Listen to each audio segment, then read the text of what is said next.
Hallo, Test.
Okay, guten Tag. Wir kommen zu der Vorlesung Rechnerstrukturen. Heute ist die letzte Vorlesung dieses Jahr. Am Mittwoch werden wir über Weihnachtsthemen relevant von Rechnerstrukturen zu sprechen. Es gibt ein paar Quiz mit Weihnachtsnachricht und auch über die Mindtest-Übung zu sprechen. Nochmal als kurze Erinnerung, für alle, die die Bonusaufgabe abgegeben haben, werden wir vermutlich die 6 allerbesten Lösungen am Mittwoch hier hinbringen und dann wird abgestimmt, welche davon die allerbeste ist. Und für die Gruppe gibt es dann ein kleines Geschenk. Ja, okay, gut. Dann, so, ich muss ehrlich sagen, dass ich bin vielleicht hinter unserem Vorlesungsplan. So, wir werden ein bisschen mehr dort über die Übungsthemen am Ende heute sprechen. Aber am letzten Mittwoch habe ich über schon Stack aus Stapel schon erklärt. Wir machen weiter. Ich habe schon gesagt, dass ich für dieses Thema habe ich immer zweimal oder dreimal sprechen. Und ich werde weiter auf Englisch machen und dann gehen wir zurück, auch noch einmal über Deutsch erklären. Und wenn es noch etwas unklar ist, können wir noch weiter diskutieren. Okay, so this is the stack. The key part is that when we write a program like this, you have a function. The function calls another function, and another function calls yet another function. Yet another function calls yet another function too. Then when you implement a function, you basically don't want to pay attention to other functions. So the success of our creation of functions is based on some local information. So you pass some parameters from the caller to the callee. So the callers are the functions that will call another function. The callee is a function that is called.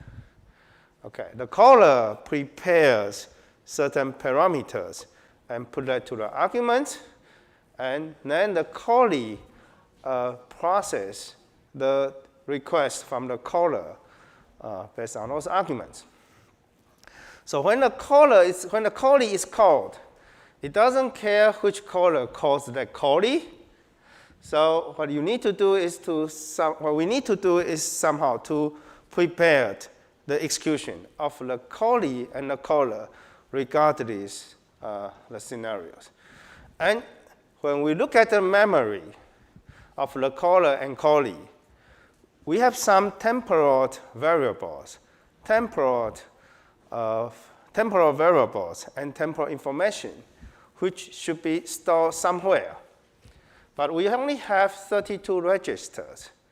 In fact, we only have less than 32 registers because some registers are exclusively used for some purposes.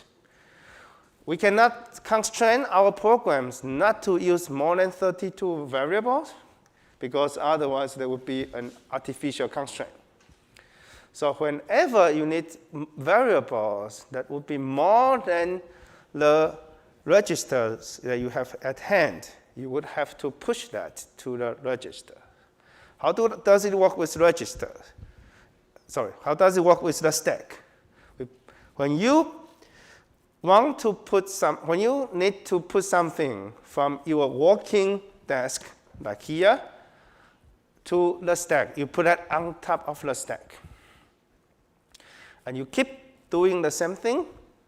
When you need to get something out, you get that out from the top of the stack. So the stack has this concept of last in, first out.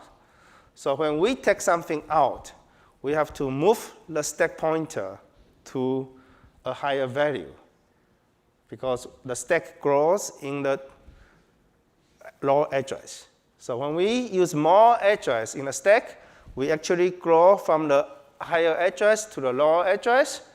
And when we say we need 4 bytes from the stack, we basically increase the stack pointer by 4 bytes.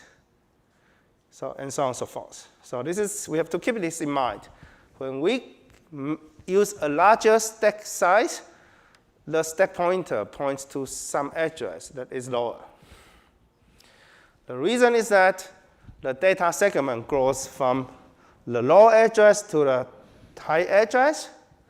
And if you have a good arrangement of your memory and you do not overuse the memory space you have, these 2 segments are not supposed to have any overlap.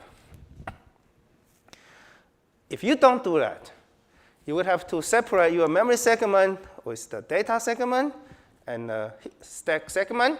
You would put a hard boundary. Now the question is that which part should use more memory, right? If you don't know whether you need more stack or you need more data, then you can only guess 50-50%, which is probably not a good idea because some programs will need more stack, some programs will need more data. So keeping this flexibility to have the growing data from low address to high address and the stack from the high address to the low address gives you the flexibility that you can actually arbitrarily allow your program to use the stack and the heap as long as they do not overlap. Okay. So it works is as follows. This is one example. We talked already last Wednesday. X1 is the stack, the return address. So we put the, at beginning, we jump to the function. And then since X1 is going to be used again when function A calls function B, and this value of X1 will be polluted later on when we want to return from the function, when we need to return from function B. So X1 will be polluted after function A calls function B. Therefore, before function A calls jump and link to jump to the function B, sorry. So it has to first put X1 to the stack. And what it does is that we don't talk about this yet, how we manage the stack, but what you can think is that I first now put this X1 from here to the stack. And then this function, we jump function, and then we call jump and link to jump to the address of function B and link the return address to X1. Okay? And then we do it again. We want to do function B, we call function C. The X1 will be polluted again. So we put this register X1 again to the stack. So now I have the second one to the stack. And then I'm now in function C. Okay? So after function C is done, this X1 is the correct return address. So we jump back to the address specified in X1. And now we return from function C, and we are now in function B. At the beginning of the return, we basically take the X1 value from the stack. So this is our old X1 that we need to jump to. So we do this jump register X1 with this X1. And then we are back to function A. And then with a beginning of function A after return, we take this address again back from the stack. So the stack has this feature that you put things into the stack, and since after you return from your function call, you take it back. Okay. So the good thing is that you never need to know what happens in between, because if I put 4 words to the stack, I know that those 4 words I put for passive here, right? I know where my address would be. No matter what happens in between with the function calls, as long as they manage it well, And when I return, I would return to the same stack point. Then I would be able to recover my forwards from the stack. So the concept of stack is as follows. You maintain your local behavior with the proper information to grow it up, and then reduce that. As long as everyone does this properly, then you can revert your information, okay, correctly. So that means that we have 32 registers, and we have to think about which register should be stored by which one. Therefore, when we call a function, we can somehow think about how to do this cooperatively. If the caller has no assumption about the callee, then the caller has to save all the registers that it uses. So basically, it should save all the registers that the caller would use, again, to the stack. And hopefully that when the callee is returned, you can get all the registers back from the stack. But the callee would also have to may also assume the same thing. So therefore, the callee would probably also say, okay, then I could also put all the stuffs from the stack and then get it back. Yeah? If we follow a certain procedure that the caller and the callee follow in a cooperative way, we could argue that certain registers should be saved by the caller, and certain registers should be saved by the callee. So these are called the caller saved and the callee saved registers. Okay, so we talked earlier about two types of registers. One is called temporal registers. One is called saved registers. So the temporal registers are supposed to be unsaved across function calls. The saved registers are supposed to be saved even after function calls. Right? So that means that you would have to distinguish these two, and we would talk about that later, which part is which. So before we go into the classification of those registers, let's look at the different behavior. If we are in a caller saved case, so that means that the caller has to save the registers before jumping to the callee. So then the caller saves the registers to the stack and then call jump and link. Okay? And then after that, the callee would do basically call back register x1 and then do the execution, and then at the end put that back to x1 and then jump link x1. Okay, so and the caller, when it returns, the caller would basically pop up everything from the stack back to the registers. This is caller save. The caller is responsible to save anything. The callee save shows that the callee is responsible to save. So that basically the caller can say, well, I don't care. I throw all the responsibilities to the callee. The callee basically save the registers to the stack and then do basically the recover of x1 and so on and so forth. And the caller doesn't have to do anything, and the callee at the end of its function would basically recover the status as well. So that means that when you are in a scope of callee save, at the beginning of the function call, there's a procedure to rescue the registers from the callers, and at the end of the function call in the callee, you would have the return back from the stack to the register, so that nothing is changed from the memory. This is the two differences. when we put these two together, if we have some registers that are color safe, then we would save those registers over here. And if we have some registers with color safe, we will save the registers here, and so on and so forth. Okay. So you get this as a mixed structure. Before we move on, we also have to think about what was actually passed from caller to callee. So this is a simple example. We have a function, hour to second. Basically, it takes the number of hours as an integer, and then it returns that number parameter multiplied with 3,600. Right?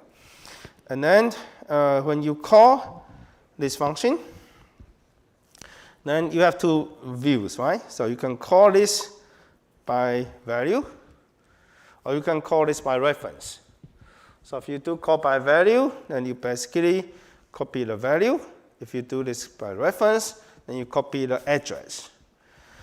In the semantics or in the RISC-V convention, we can put up to 8 parameters directly in registers, and those are from x10 to x17, or A0 to A7.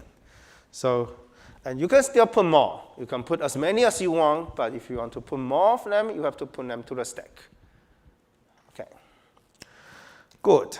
So now let's have a look of the registers again. So we get x10 to x17. So x10 to x17 are basically function arguments. And let's go back to the others. So x0 will be always 0. x1 is the return address. x2 is a stack pointer. x3 and x4 are unrelated to us.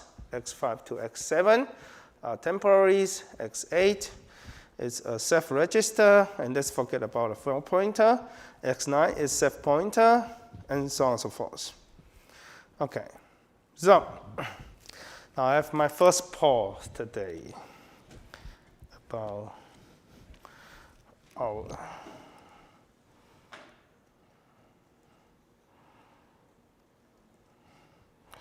so is register x0 caller saved or callee saved? Who is responsible to save x0? Caller or callee?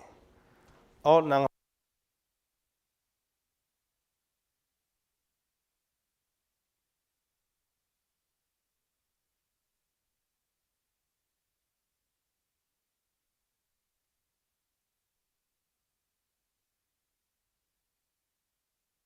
Okay, sorry, I forgot to bring my water bottle today.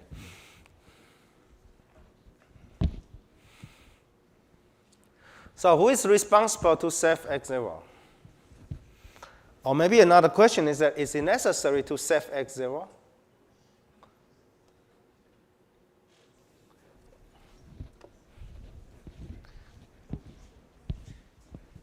Christian, can you stop that?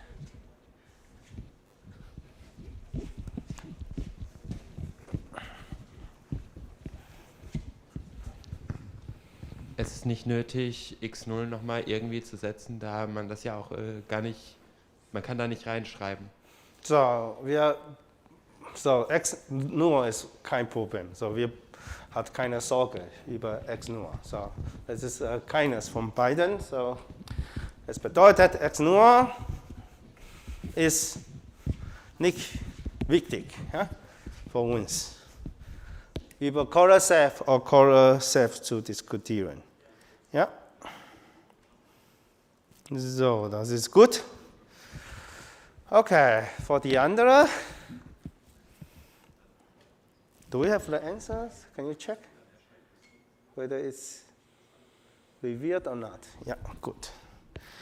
Nächste Frage. Okay. So.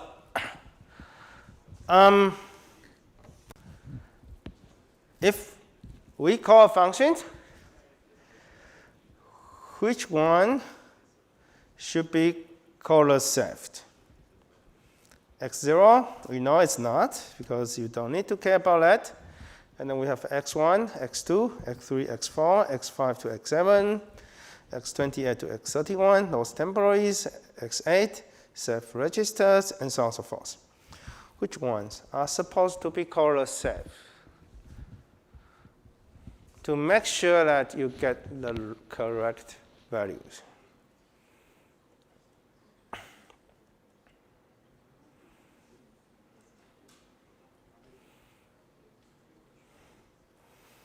It's multiple choice, of course. It's not just one of them. It's several of them.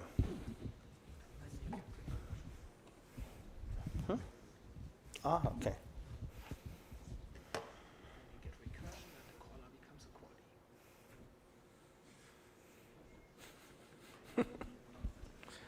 Okay. So I think we'll talk about it at some point today. Yes. So is it very clear that we can define who is a caller, who is a callee? Is it possible that we have a caller and callee at the same time? Or whether a function is a caller and is also a callee? I just saw that we published this document already. Okay, so we said that a caller calls callee. And earlier we said that a function calls another. But this is about the execution of a program, right? A function is called by another function. A function calls another function. But when we write a program, is it possible to just define that this function calls another function? Or this function will be called by another function? Is it possible that a function calls another function and the function calls back to the original function?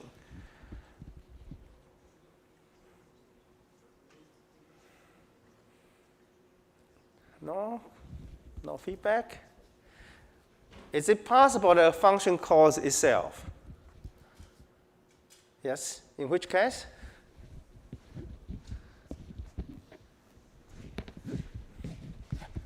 Don't worry. You did not raise your hand, so I'm not approaching you. I'm approaching someone behind you. It's like the caller-callee argument. Also bei rekursiven Funktionen ist das dann ja genauso, dass eine Funktion sich selber aufruft. Was bedeutet recursive Funktion? Dass halt beispielsweise, also wenn eine Funktion, zum Beispiel foo, die hat dann ein paar Instruktionen in sich und am Ende oder halt in dieser Funktion wird nochmal foo aufgerufen. Dann wird nochmal von Anfang an quasi foo nochmal aufgerufen. Danach, wenn aber foo beendet ist, wird foo wieder auf dem, also die Ebene quasi davor wird nochmal auch beendet, sodass das Programm terminiert. Gib es Beispiele? Ja, zum Beispiel auf dem Übungsblatt, was jetzt gut, da ist. Ja, es gibt Beispiele auf Übungsblatt. Das ist gut. Ja, deswegen diskutieren wir hier auch. So, es gibt natürlich Fibonacci-Nummer, auch Henois Tower. Und es gibt natürlich auch mehrere. So, wir gucken mal, was wir hier haben. Okay, und was wir hier haben auch.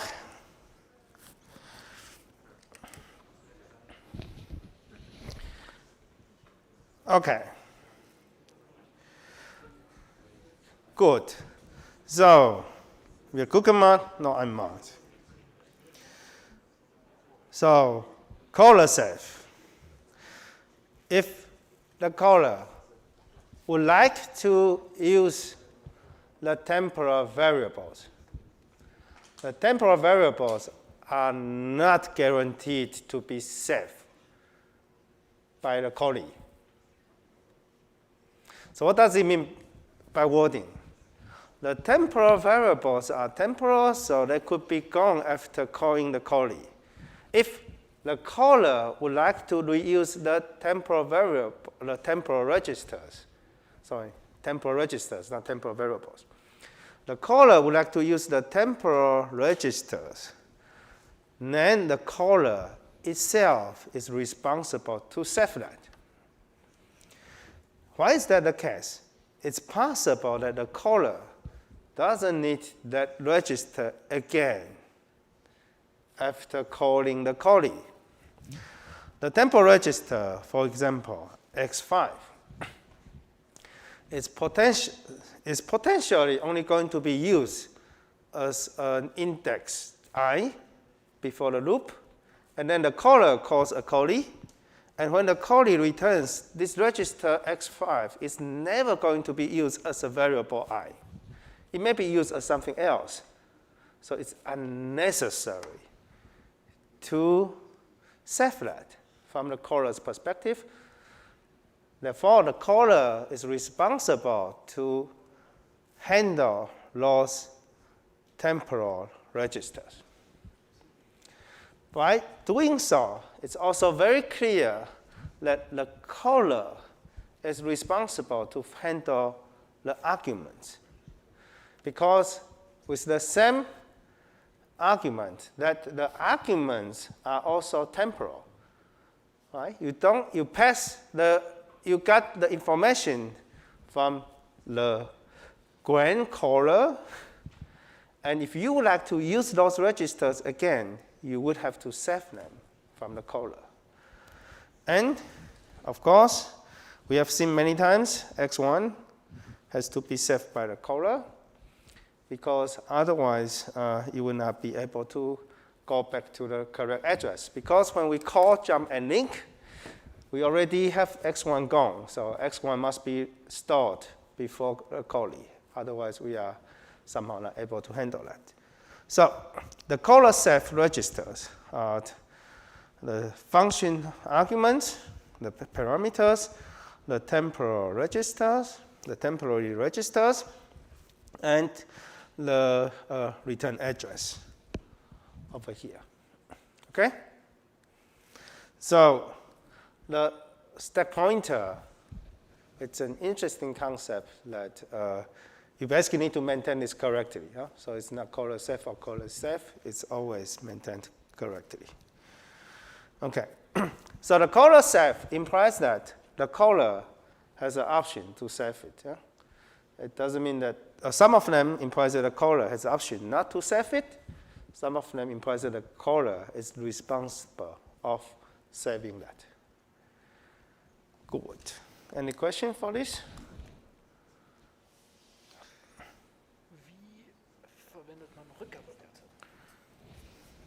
How to handle return values.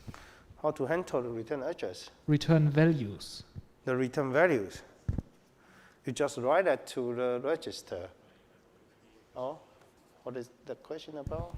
It's just how to handle them. So I guess where to write them and who is responsible to save and restore them. It's part of the, if you look at this part, right? So it's function arguments, x10 and x17. If you have, yeah, okay.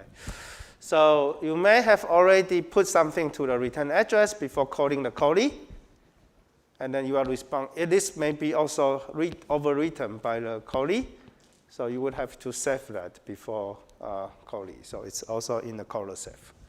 Yeah. Okay, good. So now we also talk about call by value and call by reference. The difference, you already learned that from Java. You can push an object as a reference, object reference, or you can push a value to the function. Okay. So, but no matter which one you call, it's basically going to be part of the register. If you call by a reference, the address will be pushed to the argument. If you do this by value, then the value will be copied to the argument. Okay, so what do we do now? We give a concrete example about the stack behavior. there's one function called swap. Swap is a very simple function. You look at, we are swapping two elements in an array. So we are looking at an array V, and we are going to swap the two elements with index k and index k plus 1. Okay, so if you write this program in Java or C, basically swapping, you need one temporal variable. Basically what we put is that we put a temp assigned to v of k, and then v of k is assigned to v of k plus 1, and v of k plus 1 is assigned to temp. Okay, so I think you all know how to do program now, so I don't have to explain this. Any question about swap? Okay, this is how you implemented this in hardware. In the software, you have implemented that in not hardware, in high-level programming language. This can be translated to assembler in a more efficient way. Okay, so what do we do to that? We need to translate this to assembler. So you first understand that this is a function, and this is a function that is going to be called. Let's call it callee. Yeah? And we would basically have the translation of the procedure in assembler, and we would have to put two parts: the beginning of the callee and the end of the callee. Okay? So when we write a function, we assume this will be called, so it's a callee. And when you call someone, you need to prepare the caller saved procedure before calling the function. So when we write a function at the beginning, we need to write some parts about a prologue and epilogue, which we will talk later, and then we would go through the procedures in between. So what do we do? Now we do a few things. First, let's assume that we get this as argument 1 in RISC-V convention. This is going to start in register x10, and we have an integer k. This is the first one is called by reference. The second one is called by value. So we get in register x10 the address of the first the array, and x11 is the register the integer k, and this is called by value. We use two additional registers, x15 and x16. You can do whatever registers you want, but here we just take two arbitrary ones. x15 will be used as a temp, x16 will be used for an internal health variable. So, I know that we have said many times we should not do multiplication with 4, but we still have that here. You can shift that to the left if you want. So let's take a look. We first get a constant 4 because we are looking at the element with multiplier 4. Then the second one is that we get register 5, which will be assigned to 4 multiplied with k. And then we get register x5 plus x10. So x5 plus x10 would be the address of the element of v of k. Okay? And then we are doing swapping, right?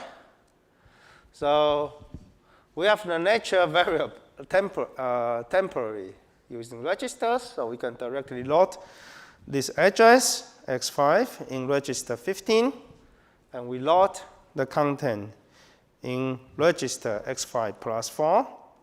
So in the address x5 plus 4 to x16.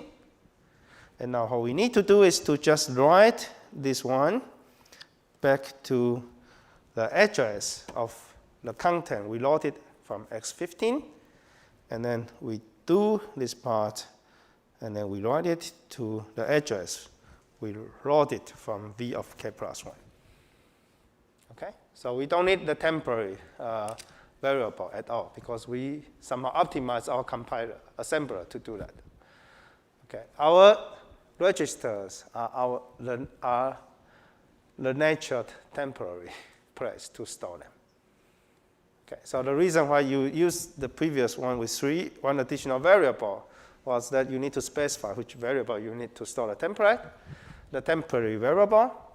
Now we don't need that because we have two additional memory space called x15 and x16. We just load them differently and store them accordingly. Yeah? So let's swap. Okay, let's forget about the caller ceph and callee ceph, and let's look at this piece of code. We have x5, x10, x15, and x16 being used here. So if we want to save all the registers, we would do it beforehand and afterwards, right? So when we call this function swap, we would like to start those variables. Okay. Let's assume that we want to start the variables x5, x15, and x16, and x1. So we will need 4 words that we need to store. So how do we do it?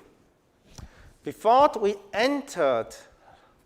the start of the function swap, we saved the registers x5, x15, x16, and x1 to the stack.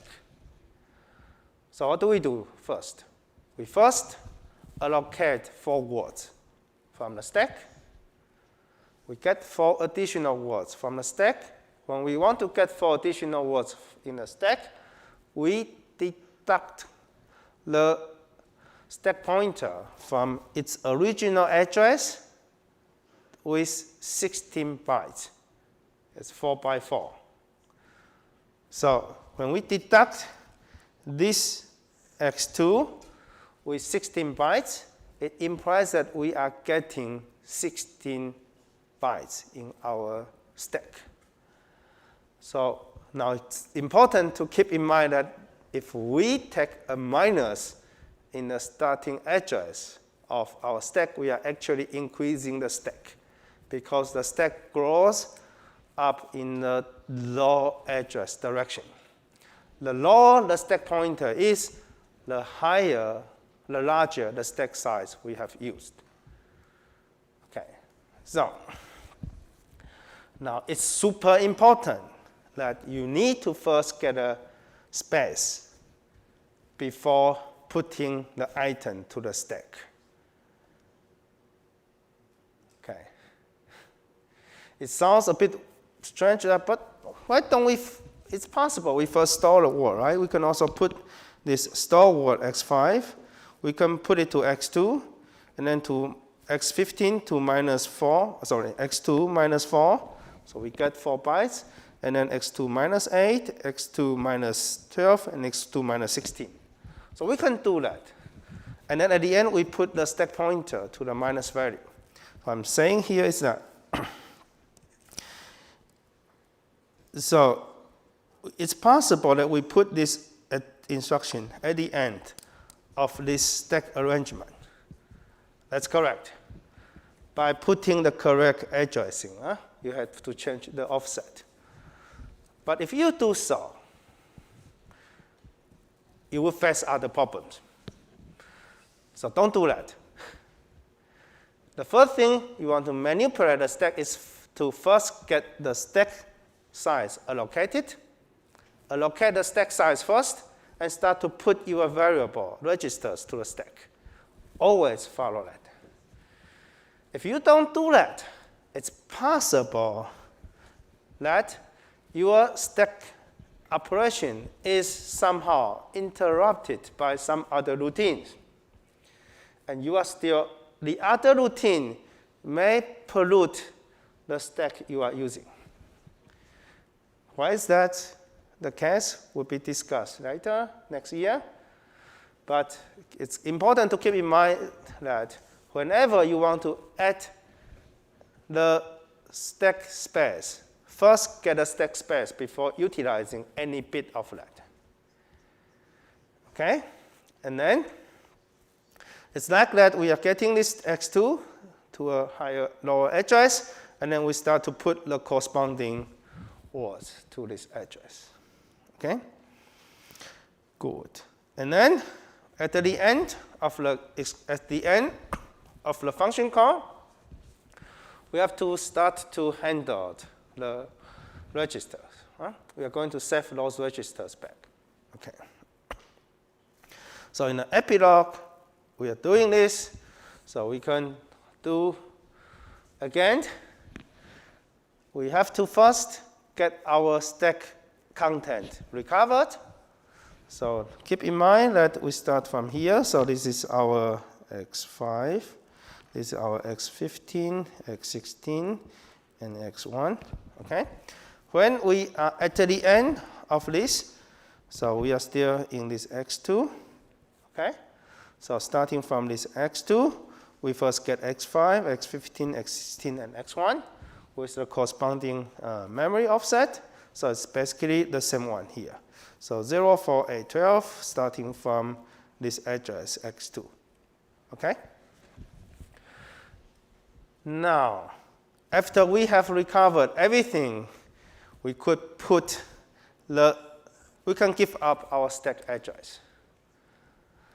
It's important that you do not first give up your stack space at the beginning, so that if something happens, then you don't have any position to find your x2 to get the correct content. Okay, so we only manipulate this x2 at the end of the stack manipulation. So let's summarize that. When you want to get a stack space, first allocate the space. Put items into the space. When you are at the end of your function, get your stack recovered back to the registers, and then give up the space you allocated for the stack. You should not put the items to the stack and then change the stack space. At the beginning, you also should not first give up the space and then start to recover from that offset, because it could be manipulated from different function calls. Okay, good. Any questions so far about a stack? No? So clear? So now we get this back, and then x2 comes back. So now it's time to do this with caller callee and all the stuff, and yeah. Let's do it with a function called sorting. So this is an insertion sort algorithm. It's a sort algorithm. We have an array with reference v, and we have an element in this array. So basically what it does is that it starts from I equals to 0, and then in each iteration, I is pushed to I plus 1, and this iteration is going to continue when I is less than n. And in each iteration, what does it do?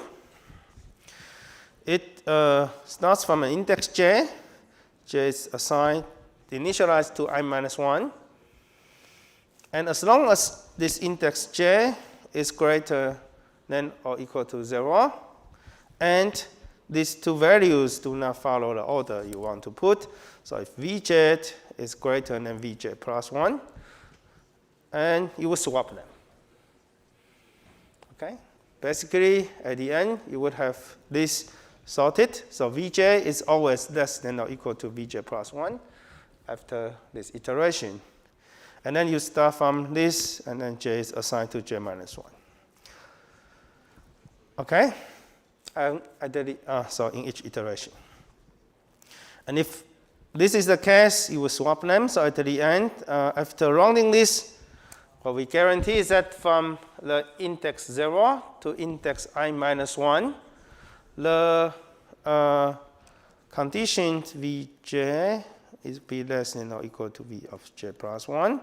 So that means that your sorting from j equals to 0 to j equals to I minus 1 would be a non-decreasing order, or increasing if all the numbers are different.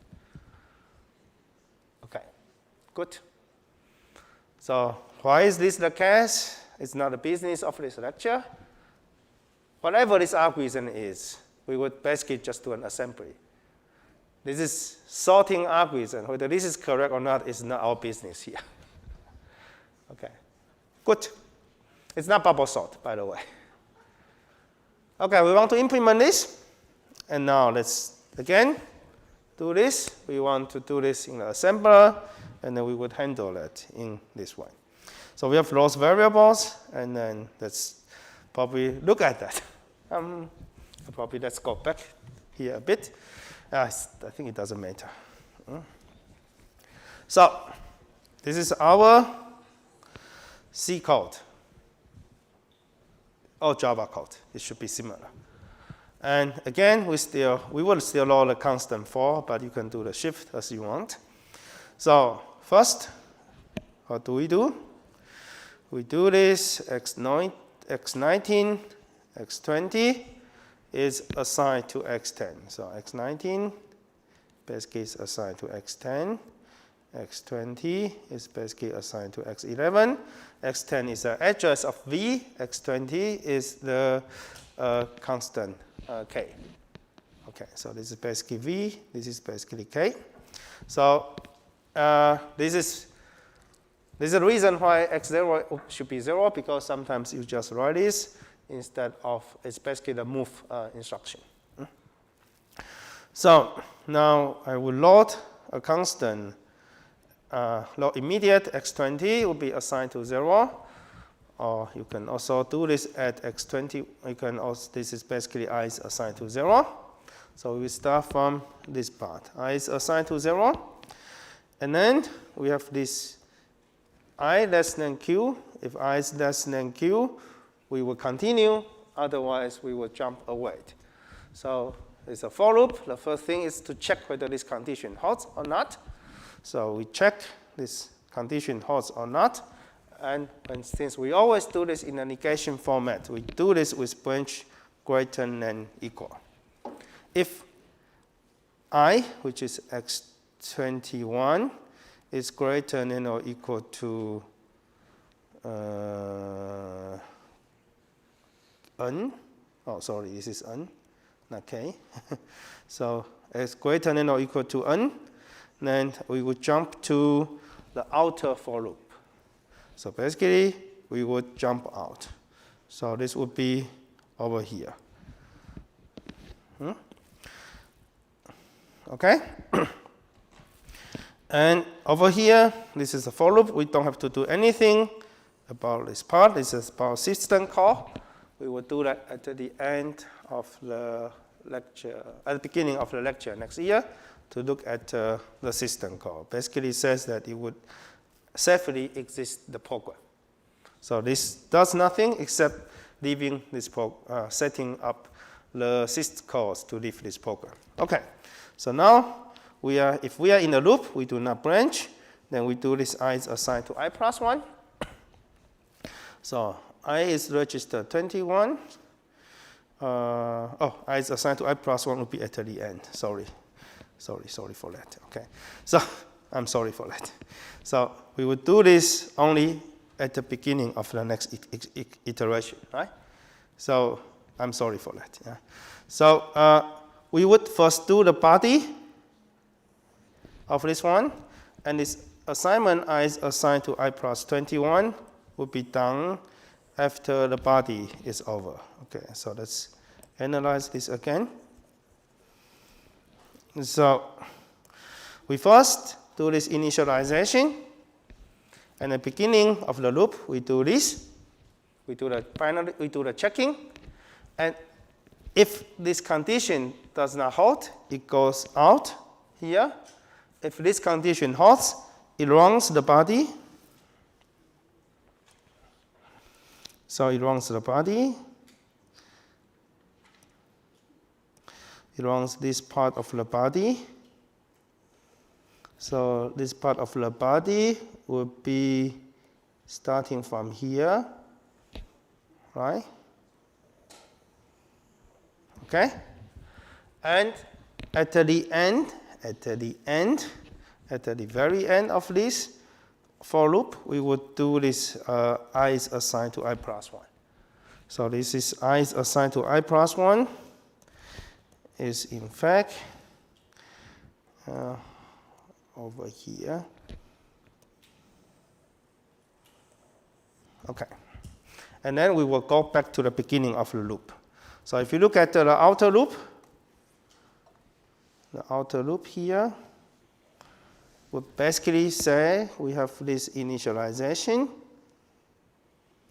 and then we have the for loop, right? And then we have the body over here. Okay, any question? Okay, so, and now let's continue with the inner for loop. The inner for loop starts from j is assigned to I minus 1. So j is assigned to I minus 1. So this is j is assigned to I minus 1. So I is register 21, j let's initialize with register 22. Now let's do the condition. What are the conditions we need to look at? So j must be greater than or equal to 0, and this condition must hold. Otherwise, we would leave this inner loop. We take a negation. This is j greater than or equal to 0, and v of j greater than v of j plus 1. The negation would be j is less than 0, old v of j is less than or equal to v of j plus 1. So we take off both of them. So we set first is whether j is less than 0 or not. What we do is that we take this set less than or equal to immediate, whether x22 is less than 0 or not. If yes, then it's 1, otherwise it's 0. So if this is yes, then we will branch it to this position. So this is branch out when j is less than 0. And now we have to continue with the second one. So now we have to check with v of j whether v of j is greater than v of j plus 1. So what we do is that we log these two, v of j and v of j plus 1. So this part logs v of j. So this part calculates the address of v of j, and this part logs v of j and v of j plus 1. V of j is now in x30, and v of j plus 1 is in x31. Now we compare whether v of j is less than or equal to v of j plus 1. If yes, then this register x30 would be set to 1, otherwise it would be set to 0. So if this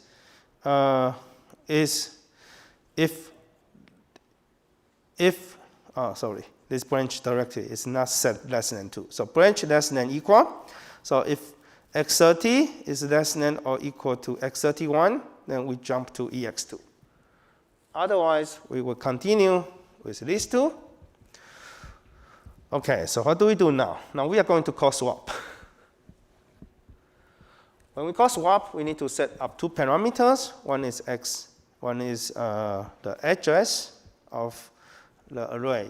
So this is set to x10, and the k will be set to x22, x11. So we put the variable k to x11 and x19 to x10, and now we can call swap.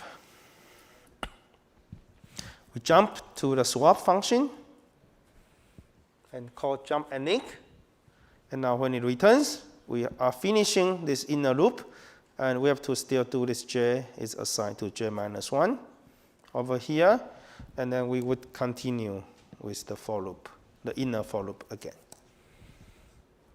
Okay. Any question? Are you lost or not? Anyone needs me to do it again?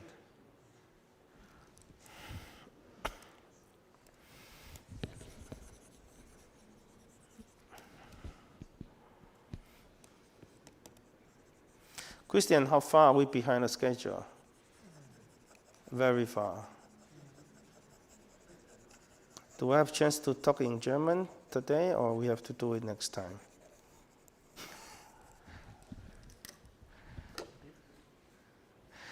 Yeah, I think we are quite behind. Huh?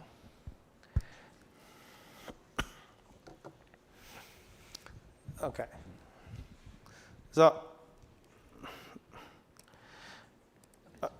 when we look at a for loop, we have to keep in mind that a for loop has 3 parts, right? The initialization, the condition, and the end of the for loop. So when we have 2 for loops nested with each other, the opening, so let's call it 1, this is 2, this is 3. The opening is here. There's a loop body for 1.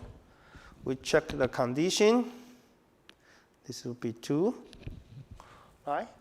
And then we may have a long body of the function. We may have a long body of the loop, which is the case here. So at the long body, we would have the end of the condition, the end of the for loop with this operation. And then at the end, it's a for loop, right? We have to jump back to our original point. If we do not have to exit this condition. Okay? And then, of course, we say if this doesn't hold, so this is 2a, and now we have 2b. So a means that we are in the loop. So this is a, right? When we jump out, we are going to 2b. So 2b, so it will be here. Okay? Now let's analyze this as well for the inner loop. So this is our 1. And then we got a long 2. Okay. So this is 2. Then we have A1, 2 of A2, and then this is 3. So it's the same. So this is our body of 2. So this is our 1 here. So this is the j is initialized to I minus 1. And then we have the body over here. So this is our 2. And this is our 2a. And then this is our 2b, right? The conditions we need to check. And then we would have the body. This is the inner loop. So this would be our 2a1.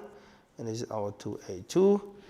I use this one. If you don't go it, you are leaving here, so you will go to here. Would be your 2 of b here. Okay, you will go to exit 2, right? So, okay. And in the end, we look at the 3. So this is our 3. Huh? So basically, you first do this j is assigned to j minus 1, and then jump back to the for loop as well. So this will be the analysis of the for loop. Any question for this? If not, then let's have a look of this. Yeah, it's also not. We now have several items to save before calling this swap. So now, before we call swap, we have to save the registers. So we could also do it. We will do it. before calling the swap function. So do is that we first analyze which registers must be set to the stack. And basically, let's assume that we save all of them we need. Let's save x19, 21, 22, 22, 28, 29, 20, 30, 31, and x1. So we got 1, 2, 3, 4, 5, 6, 7, 8, 9. So we need to get 9 words in the stack. So let's first get 9 words from the stack by adding x2 with minus 36. And then we put them to the stack. And then we run that. We call swap. Whatever the swap does is out of our business. And now, at that, we start to call them. So we load x19, x20, x21, x28, and so on and so forth accordingly. And in the end, we give back the stack to the system. And now we are able to handle that. This gives you an overview about the stack. So when the function calls are calling functions to actually save the registers from the processors, we do need to put those registers back to the stack. If you have those temporary variables, you don't know where to put them, or you don't allocate them in the data segment, they will be put to stack. A common mistake is that you thought that you have sufficient memory space, and you declared an array in your function. When you declare an array in your function, the array is going to be put to stack. If this function is called again at the beginning of this function, since there's not sufficient place to put your array to the register, the beginning of the function will start to allocate a certain amount of address in the stack to put that array. Whichever variables you put into your function, your local inner loop, your if-else conditions, unless they can be put to the registers, they will be put to the stack. When there's a context change, your variables will be put to the stack. If you don't understand the concept of stack, you will not be able to understand sometimes why your program access certain memory addresses that you don't understand why the variable has the behavior. So we will demonstrate some stack behavior on Wednesday, and I hope you will enjoy that on Wednesday, but we are not done today. Okay. Good. So what should we do? I promised them to talk about the stack in German, but apparently. So my suggestion is this one. Let's talk about the stack again in January. I will give another summary about the stack once again in German. And please try to understand stack, because I think understanding stack is the initial point of being a good programmer. And understanding the stack gives you a good chance to actually understand your program. And then you would understand that if you want to implement a recursive function, you are actually going to pay with your memory space. Because when you call another function, your stack grows. A recursive function seems to be very elegant in programming. That's correct. It has a cost. The ignored cost usually is the stack. Ihr werdet das einmal sehen. Auf Blatt 10 wird es quasi die Programmieraufgabe von Blatt 9 geben, nur dass man da eben die Funktion rekursiv aufrufen soll, also mit dem Stack. Und wenn ihr einfach mal ausprobiert, für eine sehr große Eingabezahl das Programm aus Blatt 9 laufen zu lassen, wird das klappen. Für das Programm aus Blatt 10 wird das immer langsamer und dauert irgendwann ewig. And then this is probably due to the structure of your recursive calls, but sometimes and very often it's due to the abuse of your stack. And very often, if you have your function requires to build on the stack, you would have out of memory. And you will first think about, how come I have out of memory? I only have I only have 3 lines of my recursive call. 1 line for the initial boundary condition, and 1 line for the boundary check, another line for a recursive call. How come I would have that, right? So have foo, and this is foo, integer n, and then what it says is that if n is less than or equal to 1, then return 1. Otherwise, call n plus f of n minus 1. Huh? So I have this line, of course. Seems to be super easy to execute, but when you put n to a large number, I should say, yeah, this is probably okay. So fn of n minus 2, something like this. Yeah? Okay. So it's, let's take out this one. So otherwise, it's a Fibonacci number. Let's do it right over here. Let's write carefully. You have that in the exercise, right? So this is if n is equal to 0, 1, let's do 1, return 1, else. Sometimes I forget I'm writing the C code, not the pseudocode. Else, I just return foo of n minus 1 plus foo of n minus 2. Okay, so then I can do equals to 0. I have to do something different. So less than or equal to 1. So this means that foo of 0 is 1, foo of 1 is 1, and then you basically do the others with this recursive call. You can try to run this program, and then put a large number. You would get out of memory very soon. Yeah? So if you don't have sufficient memory, of course. Yeah. Okay, good. So any question about stack? Did anyone of you get Stack Overflow so far from your program?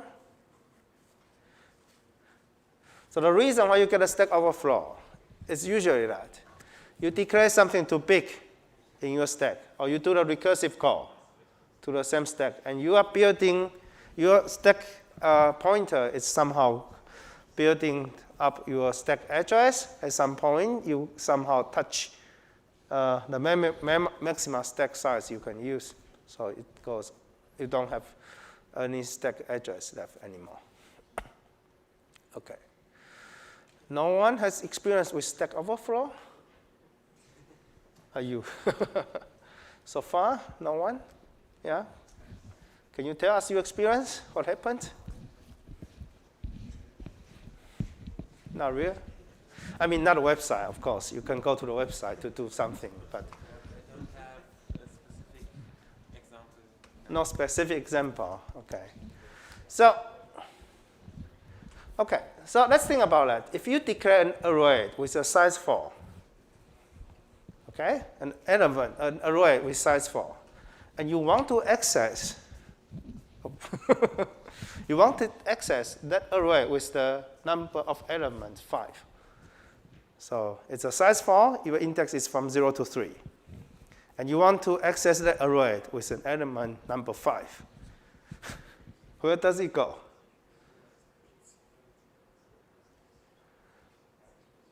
It goes into somewhere in a stack. Okay? And it could be a good thing. It could be a bad thing. Okay. Now, when you pass your register using call by value, you call by value with a function, and you do the manipulation with that value. It handles only in the stack with that value. Okay?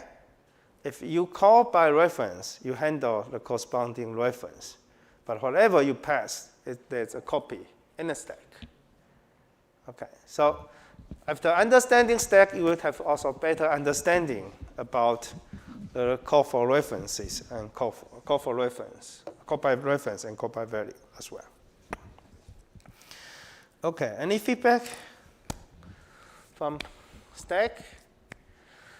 I think, as I said many times, if you don't understand what I'm talking, please join the lecture again in January. We would discuss that again. And if you have questions that could actually improve the possibility that you could understand the material about stack, please ask the questions, and we will talk about it. Okay. Okay, good. I think I probably have one exercise that I skipped. Sorry for that. 82. Let's see what we have.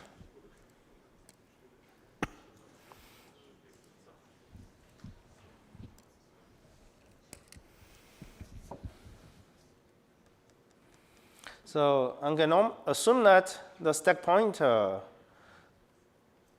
would like to reduce by 128 bytes.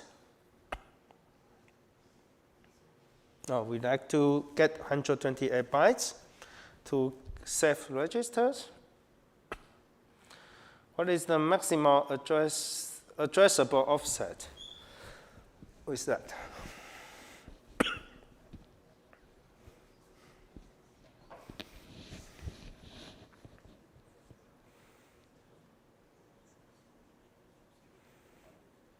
This is a good question. So what it says here is that we are currently at this position of the stack pointer, and now we are interested to save 32 values, so 32 words, and we are pushing this from this current position to that with 128 offset. Now we first allocate this address, and we start to save the words. And when we did that with the offset, so we start from this x2, and then x2 plus 4, x2 plus 8, and so on and so forth. What would be the maximum address we will put to store the content? Seems to be a strange question, right? I think as a smart student, to analyze the question, I would say 128 is probably not the right answer. It's probably correct. Huh? So 100, if this would be 128, then there would be no reason to ask this question. Yeah? So 128 is not correct. 32 is also not correct because we need more, right? So is that 124 or 132?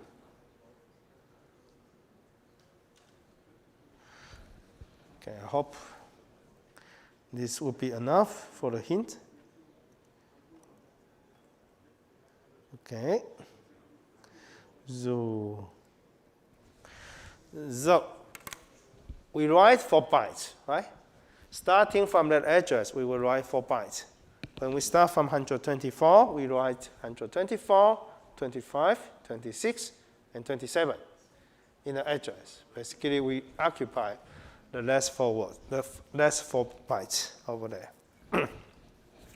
Okay, gib es, wenn es keine Fragen gibt. Ich muss weitergehen, weil es Übungen über Detainment hier gibt.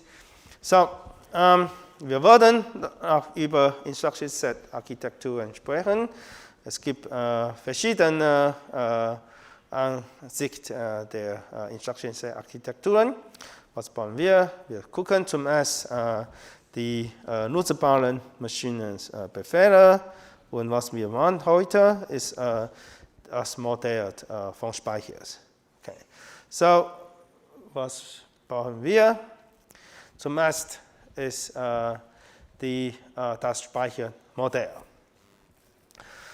Wenn wir über das Speichermodell gucken, es gibt ein paar Dinge, die wir diskutieren sollten. Zuerst ist die Zeitkomplexität von Zugreifen. Das ist, wie lange dauert es, wenn wir etwas vom Speicher zugreifen möchten. Und dann sollten wir auch über die adressierbaren Einheiten gucken. Wie groß können wir die Einheiten adressieren? Wenn wir nur 32 Bits haben, dann können wir nur 32 Bits verschiedene Adressen gucken. Es gibt natürlich auch Alignment.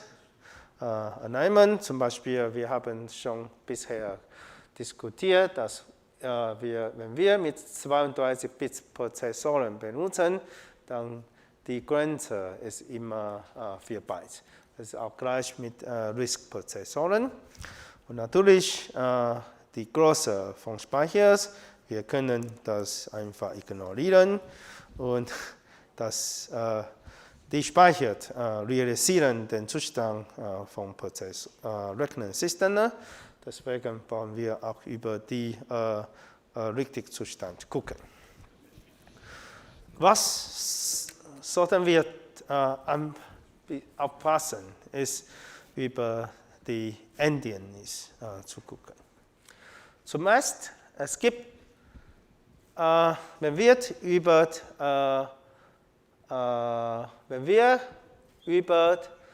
ein Wort gucken, es gibt zusammen 4 Bytes.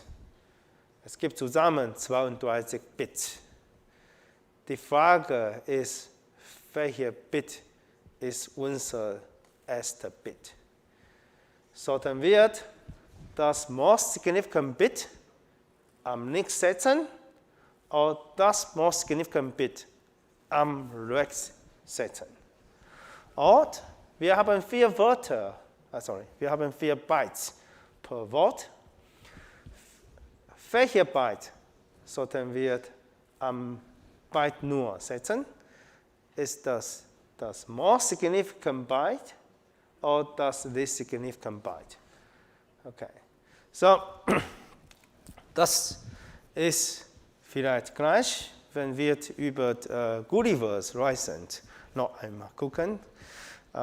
Ich habe vor ein paar Jahren diese Geschichte von meinen Kids vorgelesen. So, Sie haben vielleicht, ihr kennt das Buch, oder? Gulliver's Reisend? Nein? Ja, oh nein?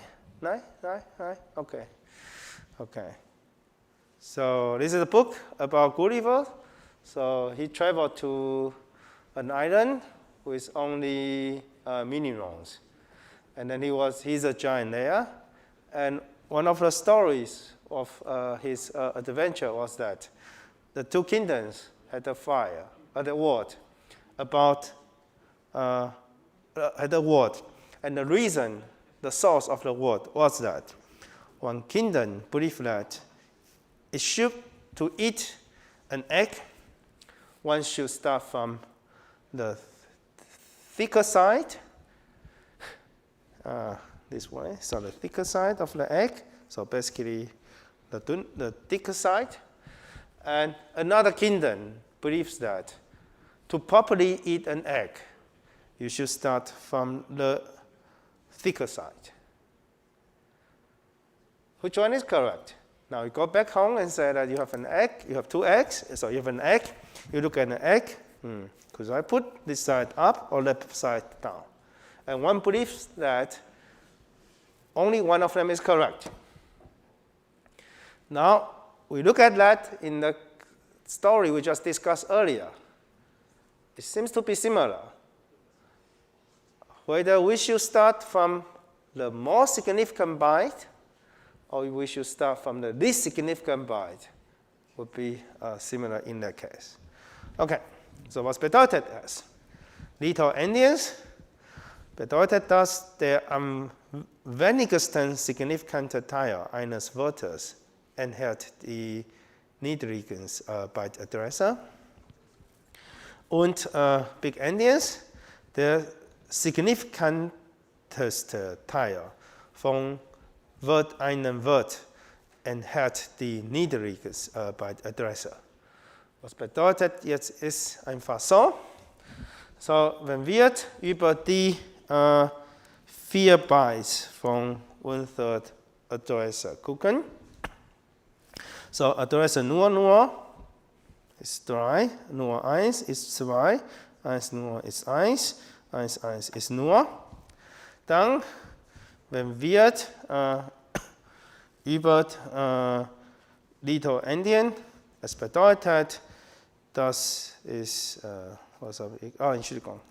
So, wir mussten diese hier speichern. Und mit Little Endian bedeutet das, wir speichern zuerst die niedrigen Zeit am wichtigsten. So, Little Endian fangen wir mit Little Ende. So, starting from nur 3. Hier in Adresse nur 2 in Adresse nur 1 in Adresse 1 nur und nur in Adresse 1. Okay? Mit Big Endian speichern wir mit Adresse nur, diese 2 nur, Adresse nur 1 mit nur 1, Adresse nur 2 mit nur 2, Adresse 1 mit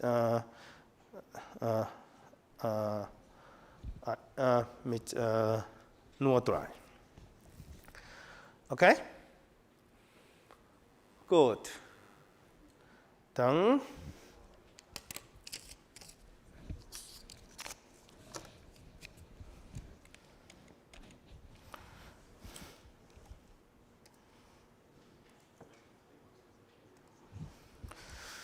welcher ist besser?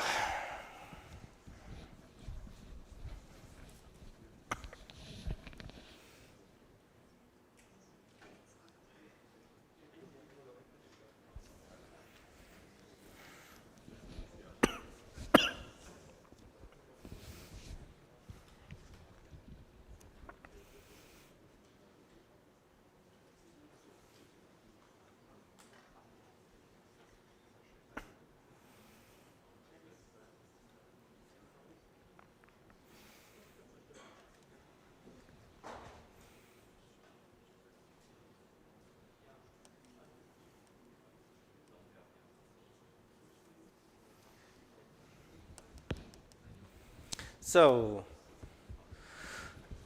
sometimes when you look at the history, you would even say that, well, how come we are going to talk about this? Can we just find out one system? No matter whether this is big endian or little endian, let's just decide one and then go ahead. Right? It should be so easy.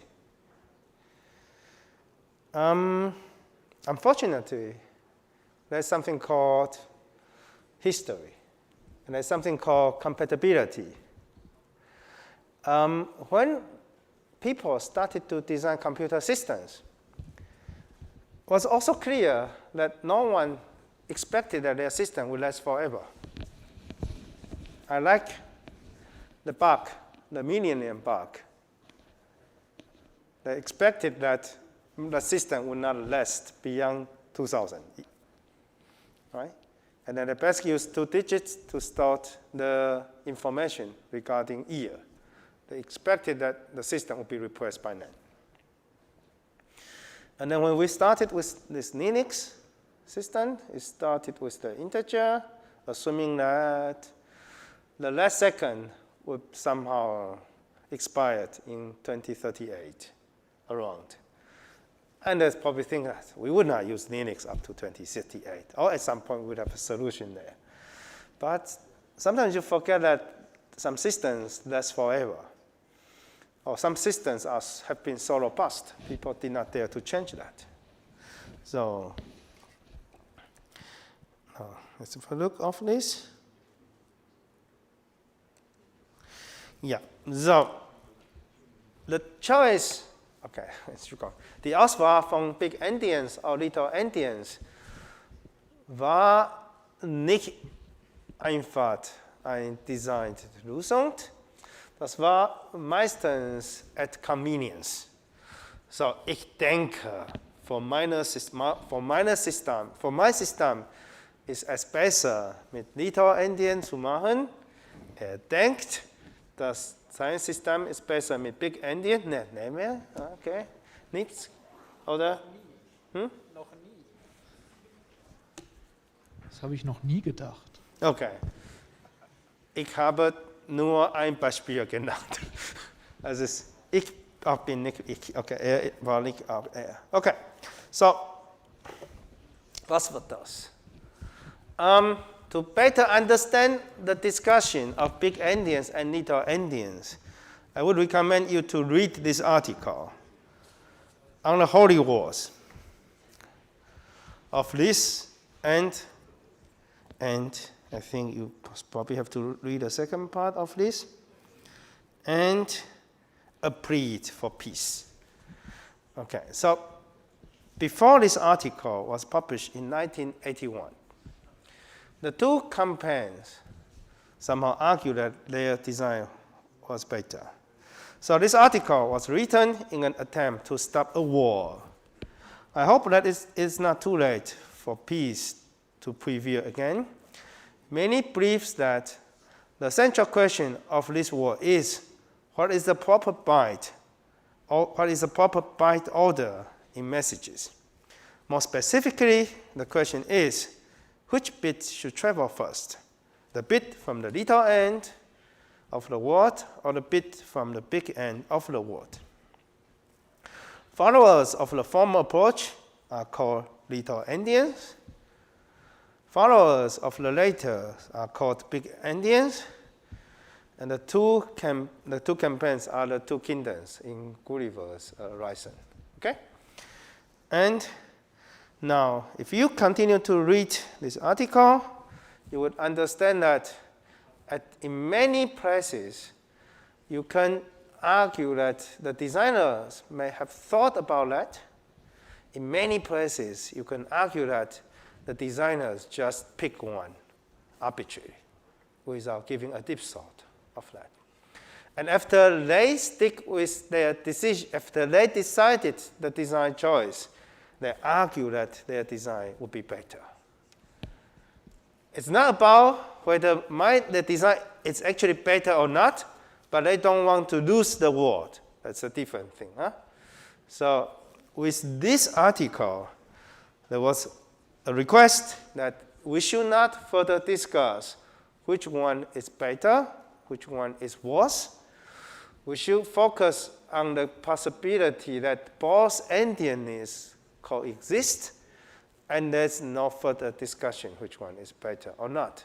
One could design the choice based on his or her interest and his or her best option over here. So, wenn wir weiter dort gehen, wenn wir zum Beispiel über Insert sprechen, mit Little Endian sprechen wir mit zuerst R, dann E, dann S und dann E. Mit Big Endian sprechen wir zuerst Capital E und dann S und dann klein e und dann klein r. Es gibt Vorteile mit Little Endians und Big Endians. Ja.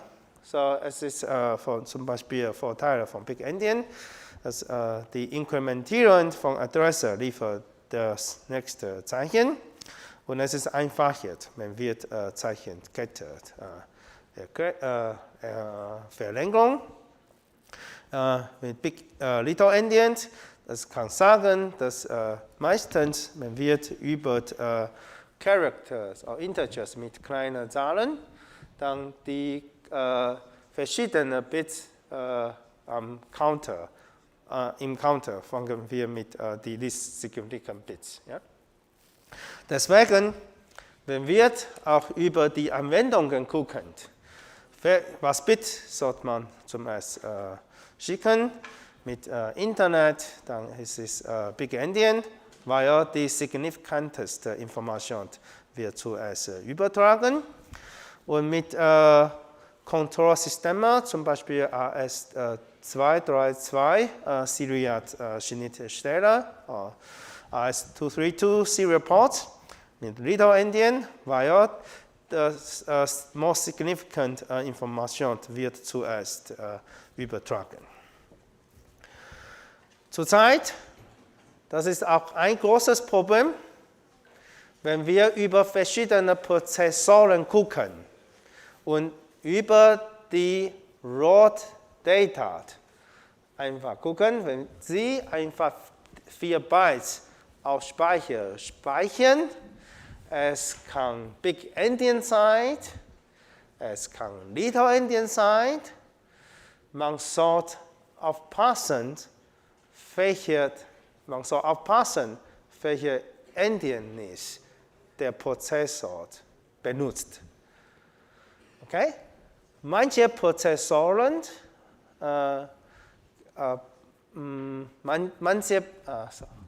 some processors offer the possibilities to configure the endianness.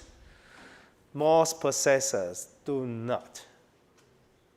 Okay. Yeah, I take my words more spec. Okay, I'm not sure about which ones are most available nowadays anymore. So in the old days, the processor stick with one in endianness, and since this created such problems that when you delivered the data to the others, you need to first declare whether this is big endian or little endian. Some gave you this option that you somehow configure that later on. But I have to be honest that I don't know whether most processors are with the configurable options or not. But some processors have that. So, all in all, but why do we need to learn this? You should keep in mind that when you send your data to your friends, you first have to tell your friends which endianness you are using there. Otherwise, your E cell will become lesser, or your value of 00010203 will become 03020100, and this will be completely different. And this is also the reason why in any form of communication, people would prefer to use standards like XML to exchange information, because you don't have the risk of running into the problem of endianness. Okay, and I need to skip as well quickly. Okay, I think now, es gibt auch eine Aufgabe in Übung. Das ist, diese Aufgabe ist mit Direct oder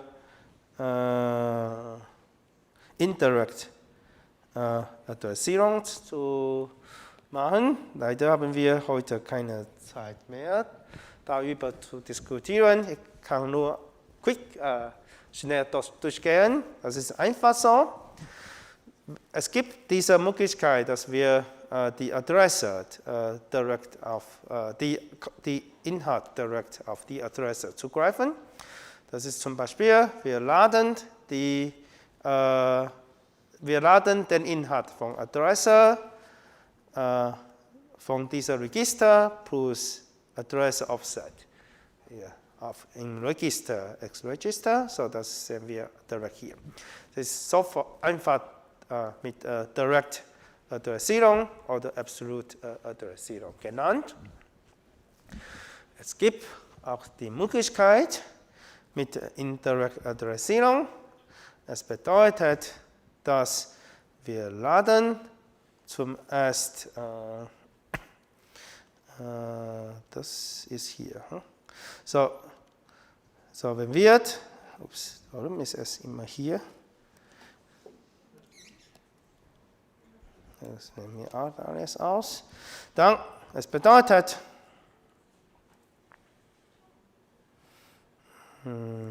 hier. So, wenn dieser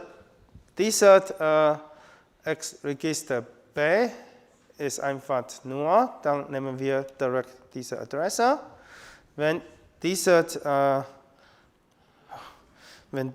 Register ist nicht nur, aber die Adresse hier ist nur, dann bekommen wir die Register Indirect Adressierung.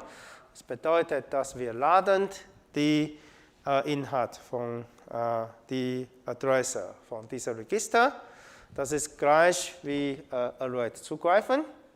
Und es gibt auch Indirect Register Adressierung, falls Adresse nicht nur ist und Register hier auch nicht nur ist. So, es bedeutet, Sie haben auch verschiedene Möglichkeiten, die Inhalte von speichert mit Immediate zusammen und mit Immediate und Register zusammenzusetzen. Es gibt 3 Möglichkeiten. Zum ersten Direct Adressierung mit Register nur hier und Adresse hier zu setzen. Dann das ist diese absolute Adressierung. Und dann zweiter ist das Adresse ist nur und dann Register ist nicht nur. Dann bekommen wir die die Adresse von diesem Objekt zu laden. Und es gibt auch die dritte Möglichkeit, diese Adresse ist nicht nur und Register ist auch nicht X nur. Dann machen wir einfach mit Indirect Adressierung Adresse plus den Inhalt von X Register B und dann laden wir den Inhalt von dieser Adresse zu X Register A zugeordnet. Gut, das ist über die Übung. Ja, es tut mir leid, wir sind ein bisschen zu langsam. Gibt es Fragen über heute und letzten Mittwoch? Wenn nein, dann wir haben ein Bett. Ich habe gedacht, dass am Mittwoch mehr Studis kommen und er hat gedacht, dass weniger Studis kommen am Mittwoch. Ich habe keine Ahnung. Wir gucken am Mittwoch.